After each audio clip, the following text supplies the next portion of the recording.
Hello, BookTube. I'm here with my dear friend, Steve Donoghue. As you all know, Steve Donoghue was a leading English flat race jockey from 1910 and the 1920s. He was champion jockey 10 times between 1914 and 1923, and is one of the most celebrated horse racing sportsmen in the world. Steve, good morning. How are you doing today? Good morning. I'm doing fine. And what he says is obviously true because if you look it up online, you'll see that biography with my picture attached to it. So it must be true if you saw it online.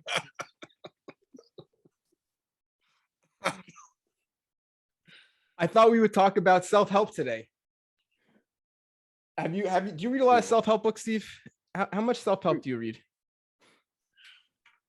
I read a lot of self-help. I review a lot of self-help.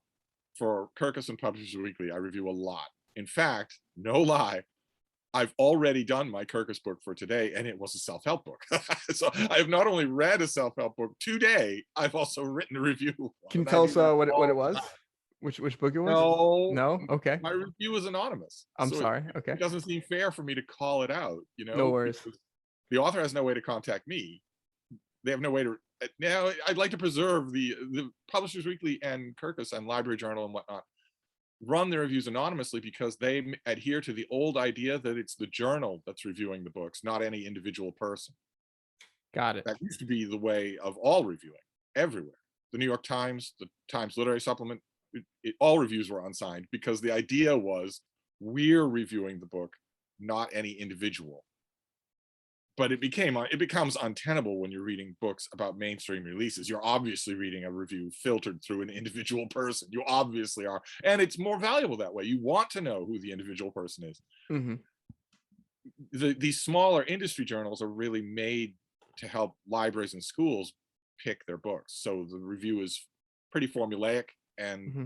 you're not allowed to take a lot of rhetorical flyers. I do anyway, but you're not allowed to take many of them unless you can back it up. But yeah, I read a lot of self-help. So A on lot. this on a scale between, let's say, like 20% to like 80%, what percentage of a person's reading should be self-help? Zero. 0%. That's off the scale. Yeah, it's off the scale. You should never read any of this stuff. It is garbage. It That's is harsh. garbage. That's harsh. Maybe we should take a step back and define what we're talking about when we talk about self-help. What is self-help? Good luck. Go right ahead. Is it like Take a stab at it. you know it when you see it kind of a thing? Well, it's a whole section of a bookstore, so it can't be totally vague. Mm-hmm. But it's books that offer advice about life, whether it's health or exercise or finance or deeper philosophies or consider the lobster, whatever it is. They're books that offer advice about life. Sure. So How could there be no value in that entire section of a bookstore? Now, one thing we'll totally agree on. You and me will never disagree on the fact that there is terrible self-help books. That's an obvious fact of life, and we'll never find any disagreement there. We can find nope, books that are atrocious, but how could it be don't there's no disagree about that. value? How But we could it do be there's disagree no about the value? next thing. We don't Yeah. disagree that a lot of these books are atrocious. But the very next thing we do disagree about, because when you say the sentence, a lot of these books are atrocious, in your mind, right in your hippocampus, is coming up in your mind explicitly 10 or 11 titles, and they're junk too. So that's where we would disagree, is when you say that sentence, you feel even silently inside, you feel the need to apologize and excuse them. And no matter which charlatan you're naming, they don't deserve excusing. They are rebottling dumb old nostrums, not because they want to improve their readers' lives, but because they want their readers' money. So some examples are like 12 Rules for Life by Jordan Peterson. It's a classic of the self-help genre, sold bajillion Modern classic, copies, right? yes. Modern classic. Yeah. And then everything I think in like the Stoic tradition, like the Marcus Aurelius repackaging kind of books, Brian Holiday, exactly. Brian Holiday, I mean, And yeah, before that, it was Zig Ziglar. And before that, it was Dale Carnegie. right. These things have sold in the mega squintillions for a century or more. But there's people in this audience, and me too, to some extent, who are going to say, I read self-help books, one or two, whatever the number is, and I thought they were great. I thought they were helpful. So how do you justify that? How do you defend the claim that they're all bad? They're all unhelpful. It's simple. The people who say that are wrong. Don't wait for a dissertation. That's it. The people who say that are wrong, and I'm right. If someone is going to read a book that tells them, one of the ways that that you'll be able to live a more thoughtful life is if you devote some thought to all the things in your life. Anyone who reads that book and thinks, wow, that was valuable, needs to cut down on their cannabis intake. That is a nostrum. It is a boring bit of boilerplate offered up as pseudo profundity. And the authors who offer this stuff, every single one of them, whether it's Tony Robbins does this all throughout Awaken the Giant Within. And there are a million other examples, including Jordan Peterson. They will all say, down in chapter 10 in the fine print of their book, they will all say some Christ on the cross nonsense about how I'm not in this for the money. The main thing that's motivating me is that I don't want you to be wallowing in the bathtub of your life the way I did for so long. And if that weren't a lie, there wouldn't be a price tag on the book. And there's always a price tag on the book. There's always an eye-watering price tag for the inevitable seminar, for the lecture tour. These people always become multimillionaires. How do they do that if the only thing they care about is getting you out of the low bathtub of your life? It's also an obvious con job. And to tell you what? Tell the people you love that you love them? Do more reading? Eat your greens? Who doesn't know that? Or you tell me, who does know that? What need do these books have that they're obviously answering? That I don't get. Is it? Well, I'm going to answer that question. I have an answer for you, and I want to come back to it. But before we do, I want to explore the boundaries between what isn't self-help for a second long. And I'm not going to evade that question. I just want to put a pin in it.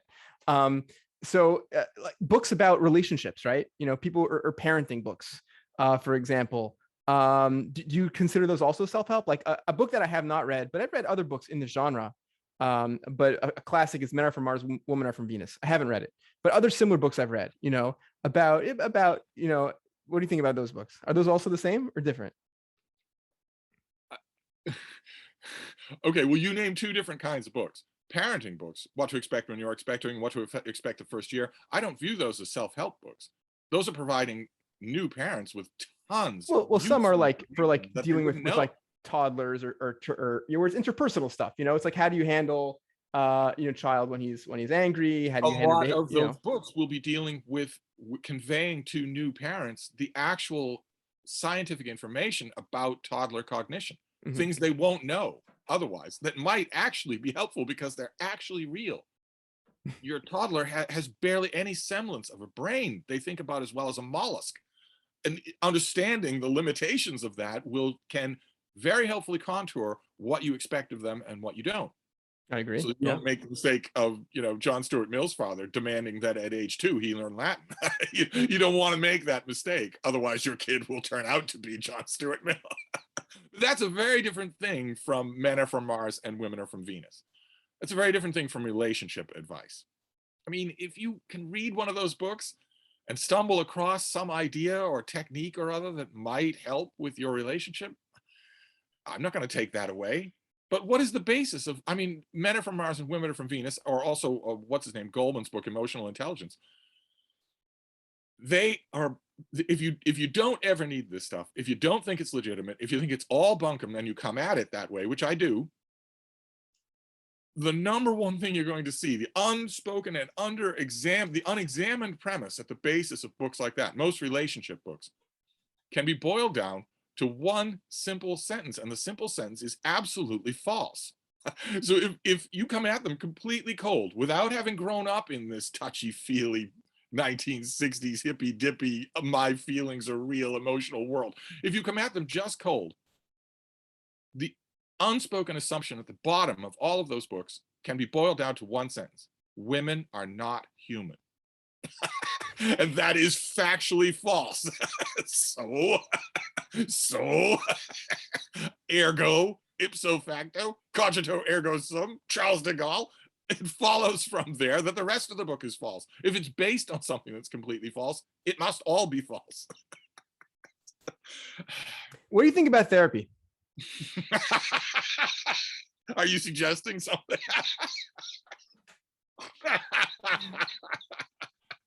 I imagine all of your viewers right about this point are saying, has this guy ever thought about therapy? What does he think about therapy?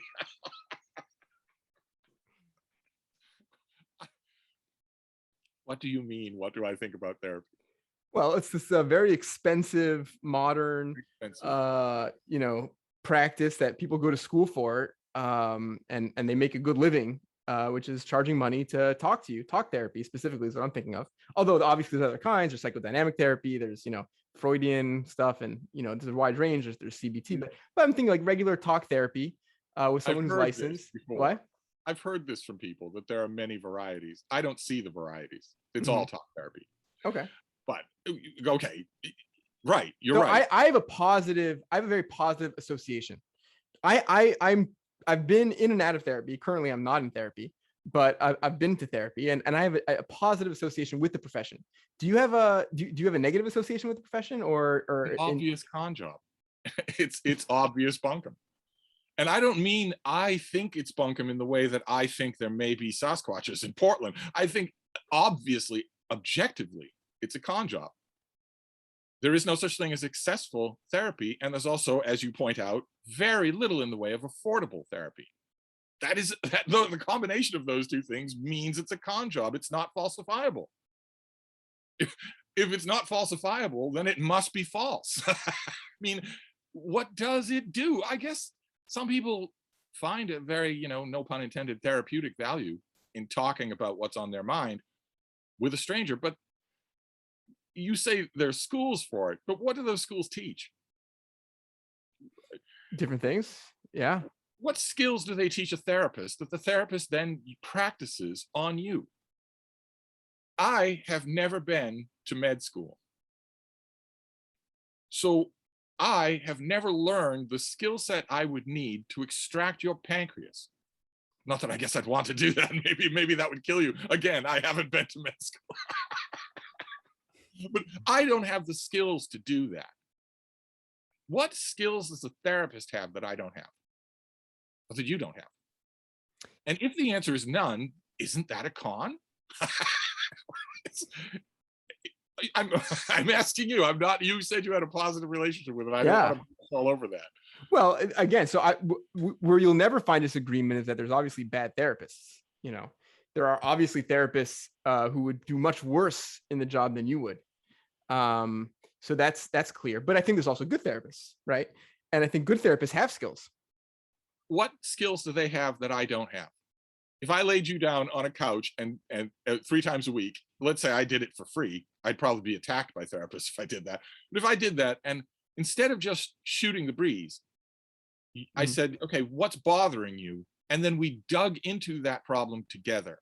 Where do you think that comes from? How much is it bothering you? Can we come up with a game plan that will work to make it bother you less? Isn't that the heart and soul of therapy? And couldn't I do that? I could certainly. I think you'd be a great therapist, Steve. I think you'd be a phenomenal therapist. I don't think anyone listening to you agrees with that. But I have done that for friends. Of course, friends do that for each other. I agree. Yeah. So what have you got from therapy that you haven't got from having friends?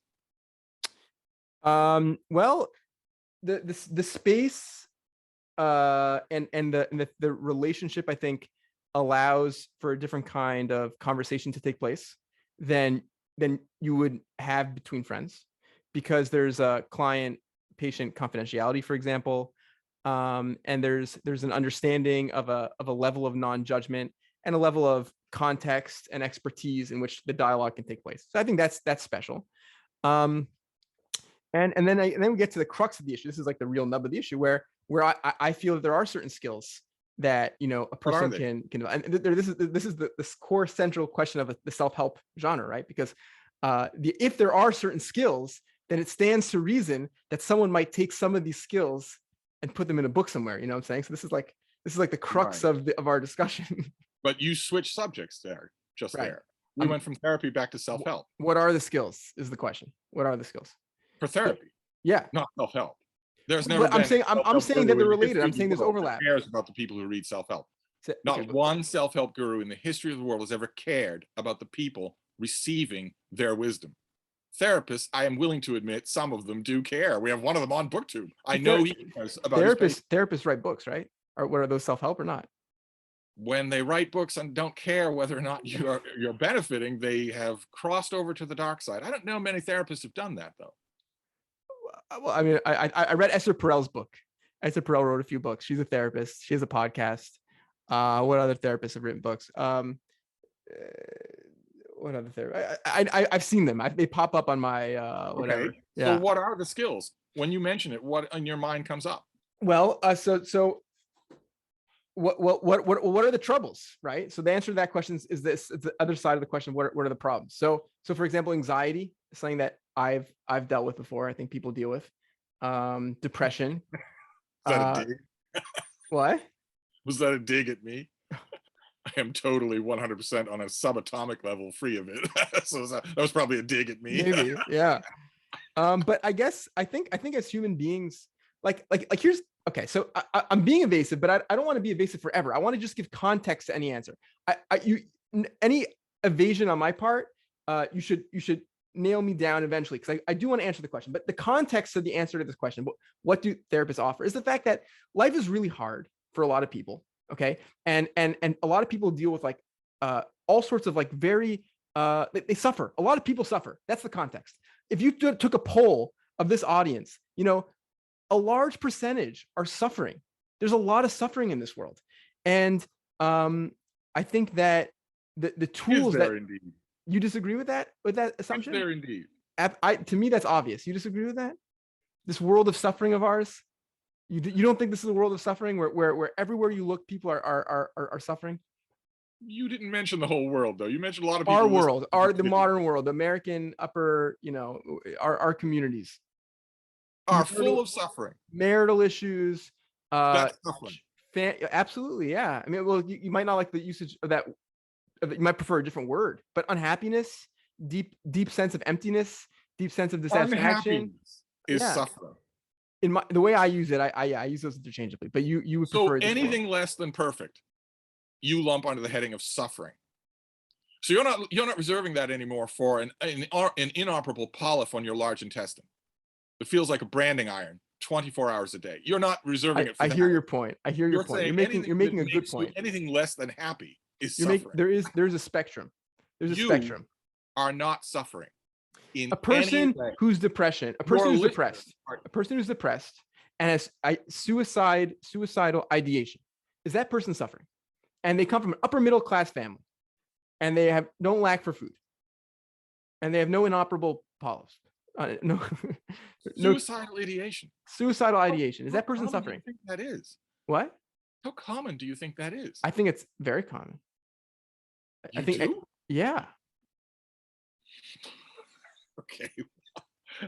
So you're I know a lot of people who now or in the past have had suicide ideation. Sure. Okay, but are you using that term correctly? Are you using that term correctly? The person who has just, a minute after payday spent their whole check, they're still in debt. Maybe their parents are getting older. They really don't know about their financial future. They're crossing the street to go to the drugstore. And idly they think, well, what if I just jumped in front of this bus that's whizzing by me right now? No, that's an intrusive thought. I'm talking about a deep sense of emptiness, a deep sense of aimlessness, a deep sense of meaninglessness, a deep sense of a deep existential dread.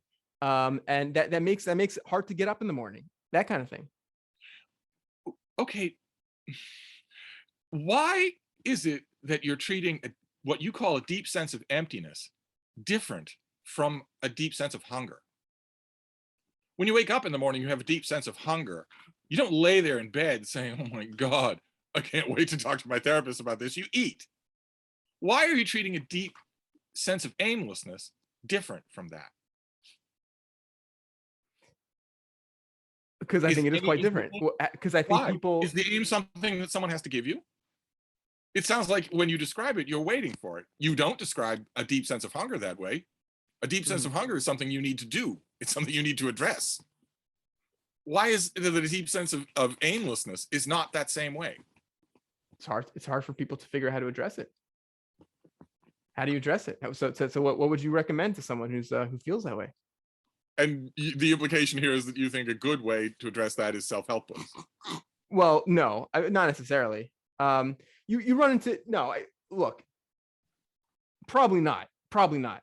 There's a lot of bad in self help, and I think a lot of self help. If we're being honest. Going back to our original topic, a lot of self help is this bullshit self governance kind of thing. Pick yourself up by your bootstraps, because the government's not going to give you any handouts, and if you're poor, it's your fault. So that's like, I think, a big part of what self help is, and that's a dangerous rabbit hole that a lot of people go down. You can also talk about like a pickup artist BS. There's a lot of toxic, nasty stuff in that. So saying like, oh, just pick up a self help book, that's not a good idea. But I think talk therapy and maybe the best kind of books that might come out of that genre of the therapeutic relationship, I think that could potentially be helpful. But why do you say that? Why do you call it a therapeutic relationship? As opposed to what? Your therapist would not do it for free. So why do you call it a relationship? A doctor won't operate for free. No, but a doctor's not connecting with you on a personal level either. A doctor doesn't care whether or not you're looking forward to tomorrow when they pull a polyp out of you. They're not even talking to you. They're blasting rock music while you're unconscious. Well, or watching soap operas, as one surgeon at Mass General here in Boston was infamous for doing.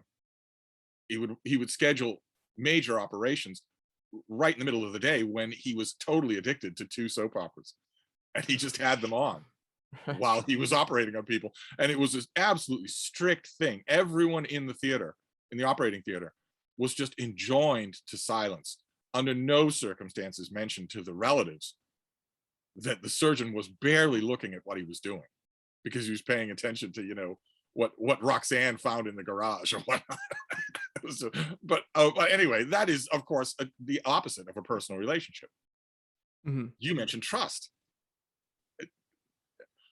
Well, the lack of a personal relationship is what I said. I think is part of what allows a certain type of conversation to happen, right? The fact that it's a professional relationship, it makes the dynamics very different, and makes I think opportunities for certain kind of vulnerability that you won't have in that kind of relationship with someone who like is your friend, right? Really? Yeah. So the very nature of that professional relationship might cause it to be more valuable. I think so. I mean, the money's, hopefully you have insurance, right? Let's assume that you're not going bankrupt to pay for your therapist. Hopefully you have insurance coverage. In other countries, in other developed countries around the world, there's a much better social safety net that provides people for all sorts of talk therapy at very little or no cost. In America, it's sort of a unique, very little or no cost, and absolutely no verifiable benefit that has ever been recorded. Look, there are studies. There've been a lot of studies on talk therapy. If we're being honest here, there's been a lot there of are studies underwritten by the American Psychological Association. Okay, I don't trust them at all. All right. Do you? I mean, what if I told you there are all sorts of studies that say that my BookTube channel is fantastic.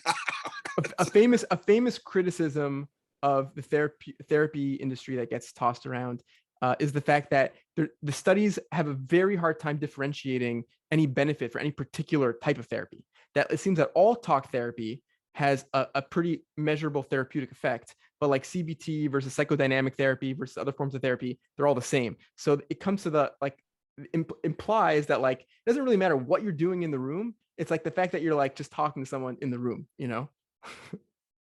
And you would say not just talking to someone, but talking to someone with that professional detachment. Yeah, as opposed to a friend. I think right, because friendships come and go.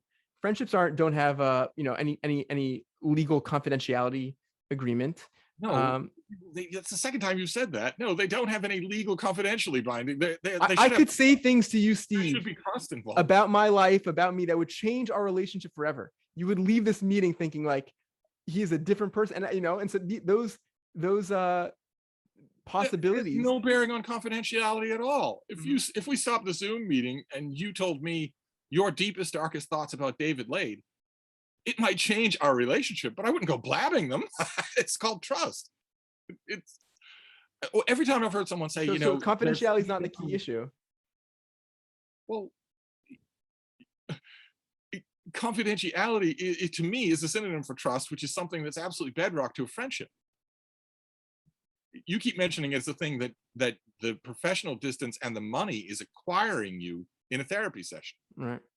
You see, this is I have perhaps over glibly in my life always told, when people have told me over the decades since the 60s, when everyone went into therapy and just stayed there. I Since then, when people have said, I get a lot from my therapist that I just don't get from talking with my friends, I have always glibly responded, you've got the wrong friends. And I guess you're saying that there are elements involved here that make that wrong. No, maybe you're right. Maybe you're right. But what if a person has no good friends? Let's say you're right. You're 100% right. Let's say we agree. We're on the same page. They have the wrong friends. Where do you go when you need help That's finding no better good. friends?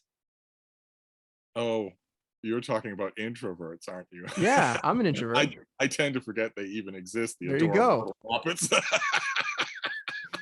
There you so go. cute. They're almost human. Yeah.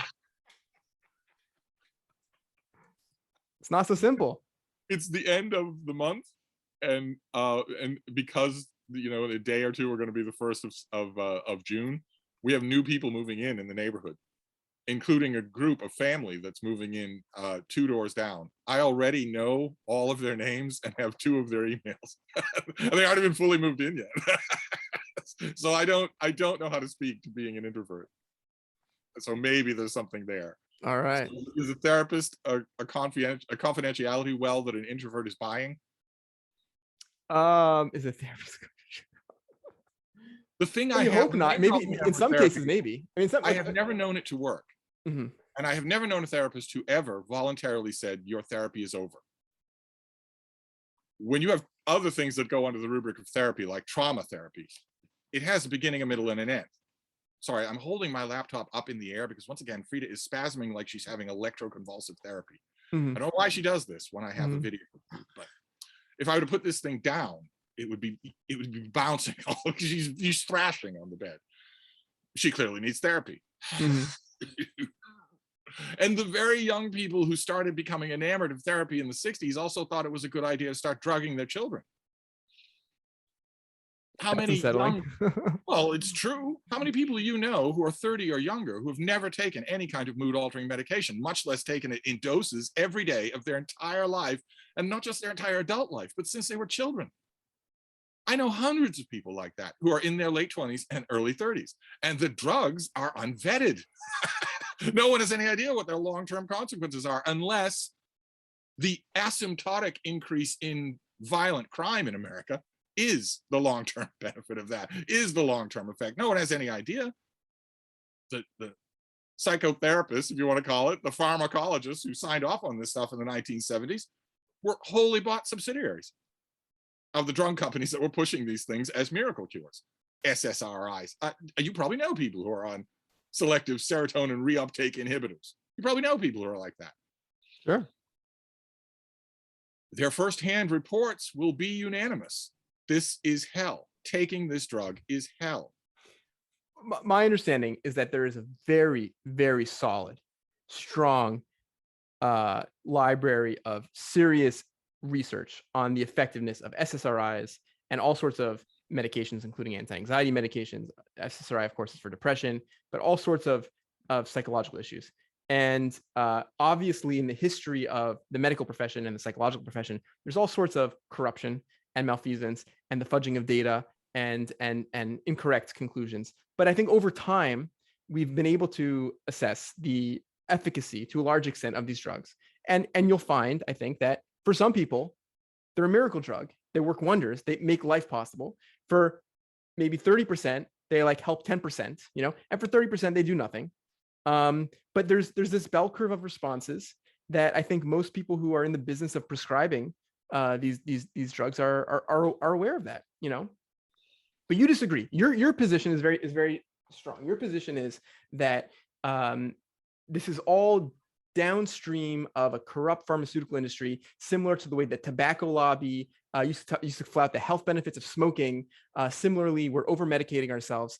And again, it's hard to argue with, because obviously in cases, it's easy to find cases where it's bad. I shouldn't say all. I think it's been drastically over embraced. Mhm. I think it's drastically over diagnosed. I think there are not scattered fugitive examples of a rent-a-psych who's willing to write you out a prescription for the latest mood flattening drug if you're the least bit unhappy. There might I be. think there's no shortage of those people. There's no shortage of people who are simply unhappy, who are diagnosed with a mental problem. Unhappiness is not a mental problem. The fact that the world is cruel is not a psychological problem. And I mean, where is the congruence between the things you're saying? On the one hand, you say the world is full of suffering, and no more than 3 minutes later, you say, "Well, I'm just assuming that everyone listening to me has health insurance." Where is the congruence here? Well, no, that's not the same Raise thing a as whole saying, generation to say the world is full of suffering. no. You could read what I'm saying as, if you don't have health insurance, then you're in a very tough spot, as you would be if you were to develop some other medical condition, for example. But Right, if we limit ourselves to the discussion of people who actually have access to this, right. But why would you do that? If you're saying the world is full of suffering, Mhm. 99.99999% of all human beings who've ever lived on Earth have not had health insurance. So if you're saying, for the purpose of this discussion, let's pretend the world is full of people who do, then how is the world full of suffering? Your listeners are they have plenty of unhappiness Mhm. and maybe frustration. Why do I scroll on my phone all night when I had intended to read? I had intended to devote those hours to reading and I didn't do it, and I feel bad about myself because of that. Why did I take up, vaping or whatever when I knew I wouldn't be able to quit? I knew I wouldn't be able to stop, and now I want to stop and I can't. Those things are systemic and they're deep and they make a lot of listeners unhappy.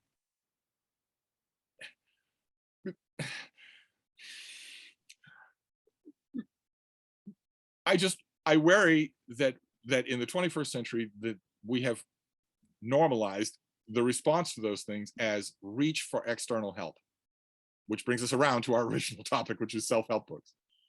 People will look at these things that they brought on themselves and that they can fix, and instead look elsewhere. It's what I was talking about when your example, where if you wake up and you feel devoid of purpose, you go out looking for someone to give you purpose. If you wake up feeling devoid of food, you fix breakfast. I don't see why there's such a fundamental difference between those two things. But even if I'm depressed, let's imagine. most, Let's imagine I'm unhappy. Okay, let's imagine I'm not unhappy. Thank God, I'm very happy. I can't complain. Let's imagine I'm unhappy, and I come and I say, I'm not doing well. I'm feeling down in the dumps. My life feels empty. right. What should I be able to expect out of life? You could tell me. Would you tell me, welcome to human life? Who cares? Just deal with it. What would you say? No, What I would you wouldn't say? be indifferent at all. But in your situation that you just described there, you said, okay, say I'm unhappy. I come in and I say, look, I'm just unhappy. Why are you coming in anywhere? Why are you going anywhere? Okay, I'm happy. Why isn't that just, let me sit on the porch and figure out why I'm unhappy? And is there anything I can do about it? Why is that gone? Why is that step not there? Instead, I'm unhappy. Mom has some Zoloft in the cabinet in the bathroom, or I'll tell you what I think about that. Our insurance will cover. Coming around, I'm coming to you in this hypothetical scenario, not for Zoloft, not for drugs. I'm coming here to figure out, something else. But you said we should sit on the porch and think about it. Well, my thought about that, coming full circle, is that very often, even shitty self-help books, if they do nothing else, they can precipitate the act of sitting on a porch and thinking about a lot of questions about your life. Okay, sure. So can reading a Hallmark card. So we're coming around full circle a little bit, because even in the worst case scenario, I think if there's any benefit to the genre of self-help, it's the act of sitting for hours on questions about your life and questions about what makes you happy. But that doesn't accrue to the genre of self-help. That could be anything. Fair. I knew people in the 1970s who got those moments of insight from the latest issue of Spider-Man. Fair enough. But the latest issue of Spider-Man also entertained them. It was entertaining to watch Spider-Man come up with a way to defeat the Shocker.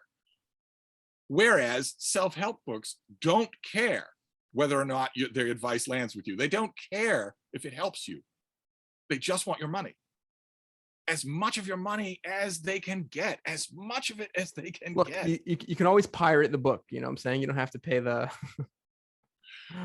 Well, yeah, you You're can't saying pirate going to the seminar, and they push that now too. And behind the scenes, when they're talking amongst themselves, they refer to those people as, once upon a time, the term was the marks. They've got this huge auditorium, but don't you worry, the marks will fill it. And now in the 21st century, the term is pay piggies. It's still a term of contempt. And yet, maybe I'm overestimating people's ability to analyze their own problems. I hope not. How I would about like to- trauma? I mean, how about trauma? How about I mean, trauma is different, right? Trauma is very different.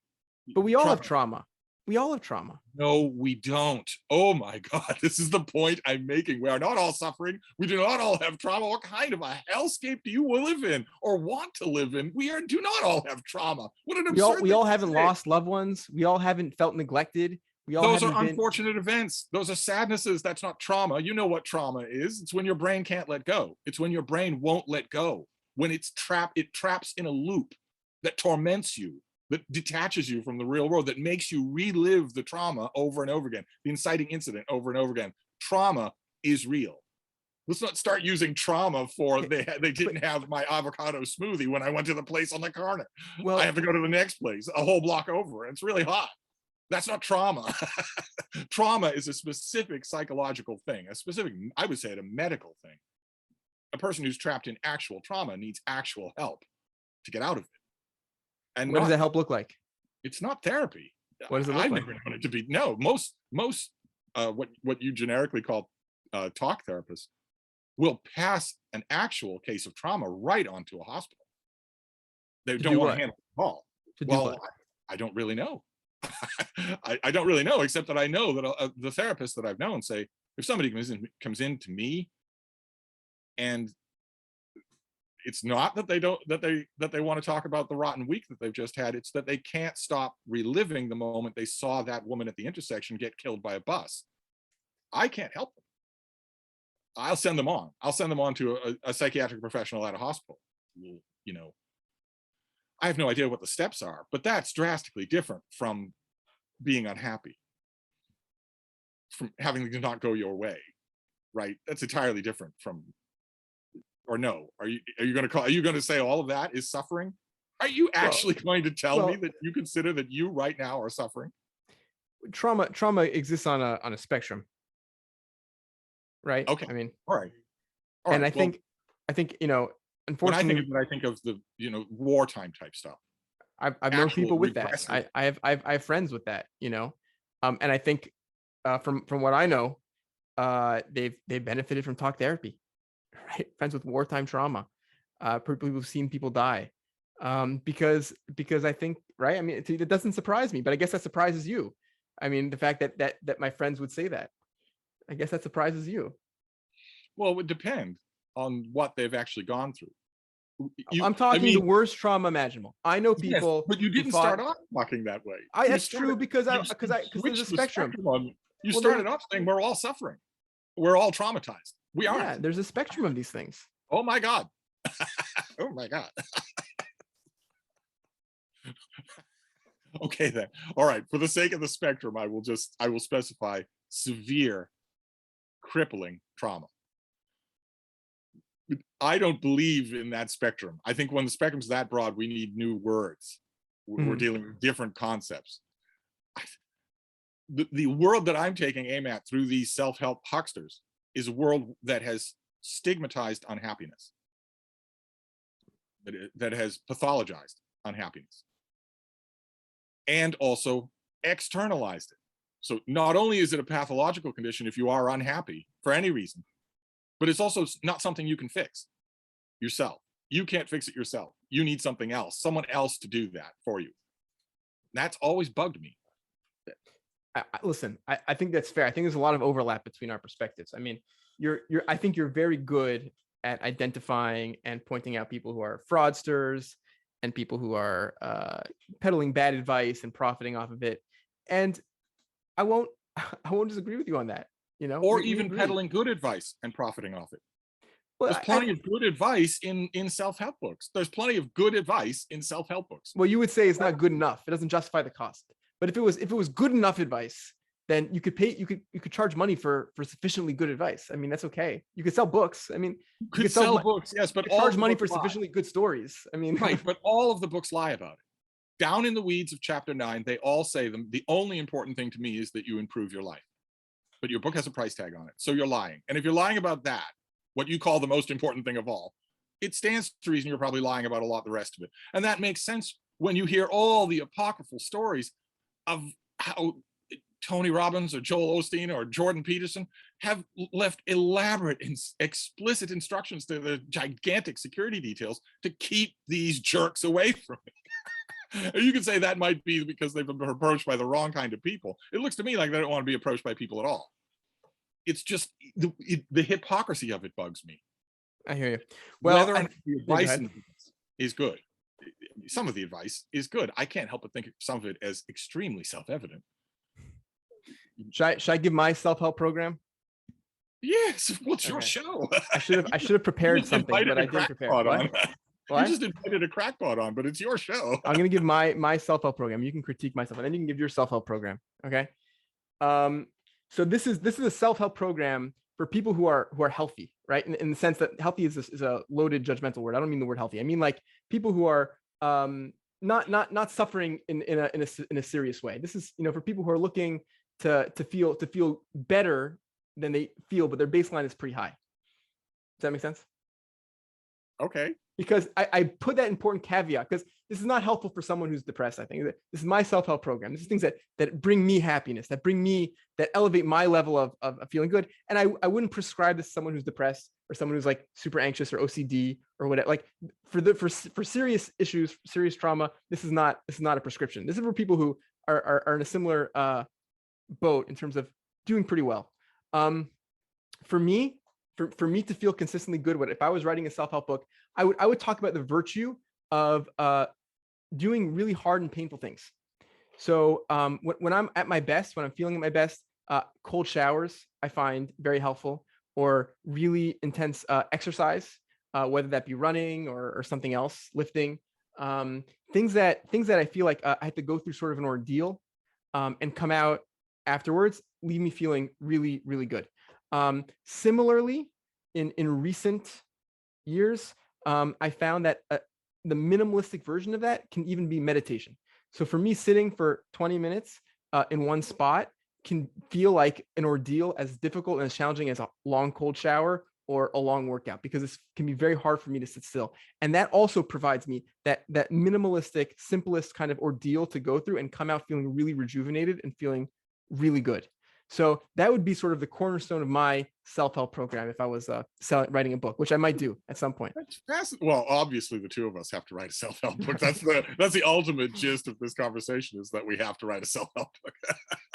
But it's very interesting. The things that you mentioned are mindless things. Mm-hmm. So is it rejuvenating for you to enter into a self-induced trial that has no thinking element? Yeah, getting out of your mind, I think, is a big part of it. Yeah. Totally. I've heard that from people who really like intense exercise, that's totally why they really like it. The side effects for their health or their appearance are always secondary to them. They always, especially swimmers, they always like how the world just goes away. And it only comes back when you're in the shower, when you're coming back from it. That's interesting. What would your self-help program be? Unfortunately, I have to end soon because of some family stuff, which is coming up in my house. But in the last, let's say 5 or 7 minutes that we have, what would your self-help program be for the audience? You're not gonna like it though. No one's gonna like it. That's okay. We're not here to make friends. Focus away from yourself. Mm-hmm. Focus outside of yourself. Stop hugging and kissing and caressing your weaknesses. Instead, help somebody else. Do something for somebody else. Think about somebody else. In other words, get a dog. Get a dog and you'll be fine. I have far more in-depth insights to impart, but they're for the upper tier levels of my Patreons.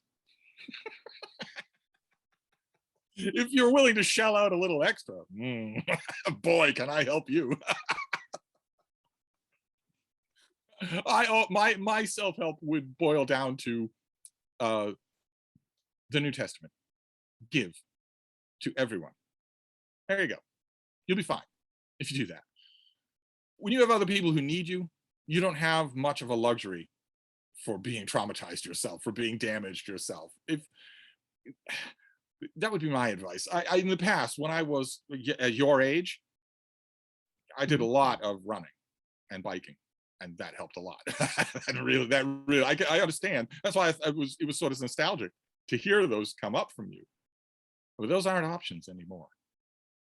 If I'm feeling a little blue, I wander over to the nearest ill-conceived, poorly written book and rip it to shreds for a paying audience.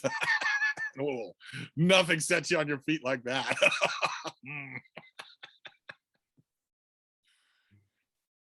You don't look satisfied. I'm satisfied. I think it's 100% correct. I think that's wise. I think it's very, very wise. I haven't agreed with a lot of what you said in this conversation. A lot of you said I was skeptical, and I didn't agree, but that last part I totally agree with. I think that absolutely giving and relationships with other people, yeah, if including there's a animals problem in your life, if something's bothering you, troubling you, sit down and think about what it is, why it is, and what you can do about it.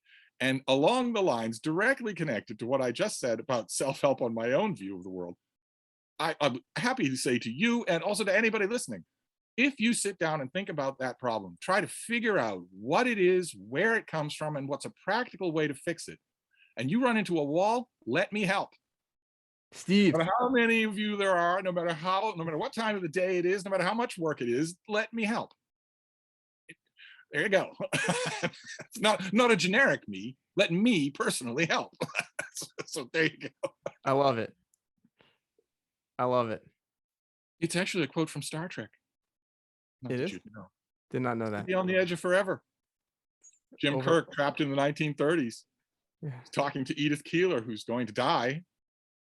And he points to the belt of Orion up in the sky and says a man living on a planet around one of those stars about 200 years from now is going to write an absolute bestseller. It's one of Star Trek's only references to the books that are written in the future. And Jim Kirk says, and in that book, he will recommend the words, let me help, even over I love you.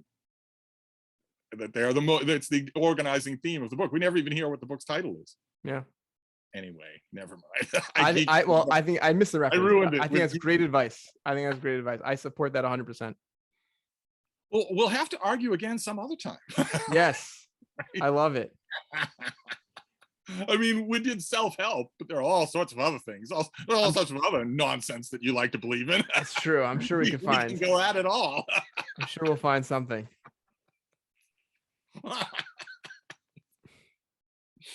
Dear Steve, this has been a pleasure. Okay. So, I don't know. Either it's been a pleasure or you weren't suffering before we started talking and you sure as hell are now. I don't know which it is. Now you're traumatized. You got to go through the ordeal of suffering to come out feeling better at the other end. Well, thank you for indulging me. Have a great day. You too.